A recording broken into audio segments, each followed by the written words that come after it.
Is it me or is there anybody else that's tired of seeing that dude go, this is $30,000 cash? What's up YouTube and welcome back. If you're new here, I'm Greg and I like to talk about anything related to money. And today we're going to be talking about how to get paid to trade.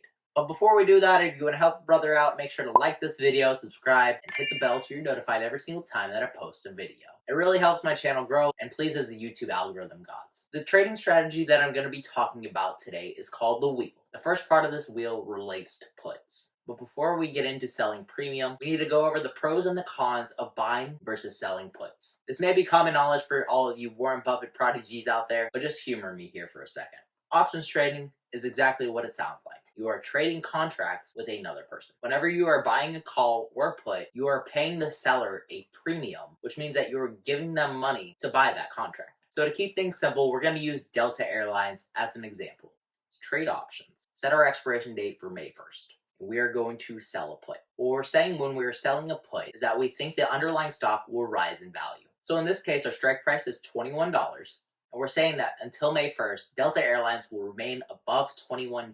And if it comes below $21 before the expiration date, we are willing to buy 100 shares of Delta Airlines at $21 each. For this, we are paid $48 of premium to put on this trade. The great thing about selling puts is that you have your likelihood of profiting right in front of you. In this case, our chance of profiting is 75%, which means that there's only a 25% likelihood of being filled for this order and actually having to buy 100 shares of this stock. So although by selling puts you have a pretty consistent stream of income, due to your likelihood of failing only being 25%, you're capping your maximum profit to $48 for this contract. Because unless you are filled for this contract and you have to buy 100 shares of the stock, you will only walk away with a premium that you're paid. On the other hand, let's talk about the person who's buying this put. Their likelihood of profiting is 1 minus 75%, but the amount that they can profit is practically infinite because the stock could go down to zero, making this $21 put much more valuable. For the most part, this is a pretty good deal if you're selling a put. You can continue to do this and make more premium and use that premium to sell even more puts. But let's say the stock actually comes down to your strike price and you are filled to buy 100 shares of the stock at that strike price. This is where the second half of this wheel comes into play. Are you with me so far? When we are filled for 100 shares of the stock, we want to sell it. And this is referred to as selling a covered call. Whenever you're buying a call, you're betting that the underlying stock will raise in value. And as a seller of a call, you also want that stock to raise in value. That way you can sell your 100 shares. And what you want to do is sell these 100 shares at a strike price above what you bought these shares for. So in this example, our strike price was $21. So when we're selling a covered call, we want the strike price to be above this. So let's say we sell this call at a strike price of $22.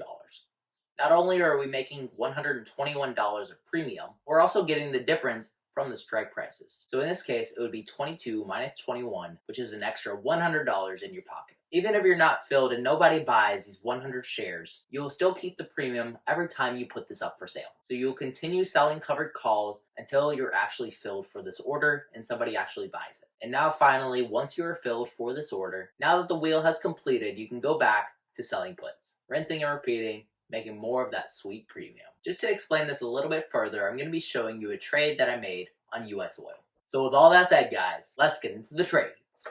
I started this wheel strategy this week by selling a US oil put for a strike price of $1 at an expiration date of May 15th. I was paid $31 in premium to put on this trade. I was filled on April 21st at 12:51 p.m. So let's look at the chart to see why I saw value in this. The 21st was a pretty crazy day for oil if we're taking a closer look at this. We can see that it dropped probably about 50% overnight. We saw it came up and Trump's tweet happened. It made this huge high and then dropped right back down. And I bought this around 1 p.m. so it was right around here, pretty close to the bottom for that day. Now, if we're looking at the actual put itself, we can see that I sold this for a really good price. So there was a high all the way at 50 cents. So somebody paid $50 for this contract, and I sold this contract for $31.